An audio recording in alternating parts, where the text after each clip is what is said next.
హైదరాబాద్ లో RGR hospital 2 నూతన బ్రాంచ్లను డాక్టర్ నిఖితారెడ్డి ప్రారంభించారు.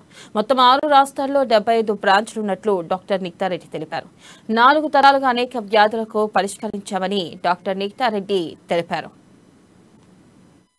అందరూ వచ్చి ఆర్జీఆర్ హెర్బల్ హాస్పిటల్స్ యొక్క సేవల్ని తీసుకోవాల్సిందిగా కోరుతున్నాము.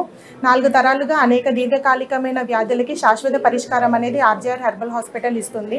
గత 150 సంవత్సరాలుగా ఎన్నో దీర్ఘకాలికమైన వ్యాధులకి శాశ్వత పరిష్కారం ఇస్తుంది. మా దగ్గర ఎన్నో దీర్ఘకాలికమైన వ్యాధులు లైక్ ఆర్థరైటిస్ కండిషన్స్, మోకాల నొప్పులు, రుమటైడ్ ఆర్థరైటిస్, కీళ్ళవాతం, సర్వైకల్ స్పాండిలోసిస్, లంబార్ స్పాండిలోసిస్, ఎటువంటి డిస్క్ ప్రాబ్లం ఉన్నా కానీ, psoriasis, asthma, thyroid, BP, sugar ఇలాంటి అనేకమైన వ్యాధులకి దీర్ఘకాలికమైన వ్యాధులు ఎటువంటివి ఉన్నా కానీ అన్నిటికీ శాశ్వత పరిష్కారం అనేది లభిస్తుంది. ఆర్జీఆర్ హెర్బల్ హాస్పిటల్స్ యొక్క మెడిసిన్ అంతా ప్యూర్లీ ఆయుర్వేదిక్ మెడిసిన్స్ మాత్రమే. ఇవి వాడడం వల్ల మీకు ఎటువంటి సైడ్ ఎఫెక్ట్స్ అనేవి ఉండవు. మా మందులు వాడుతూ ఎటువంటి పథ్యం చేయాల్సిన అవసరం ఉండదు. చాలామంది మందులకి కాన్ఫిడెన్స్ అంటే ఇబ్బంది పడే వాళ్ళు కూడా మా ఐపీ థెరపీస్ అనేవి ఉంటాయి.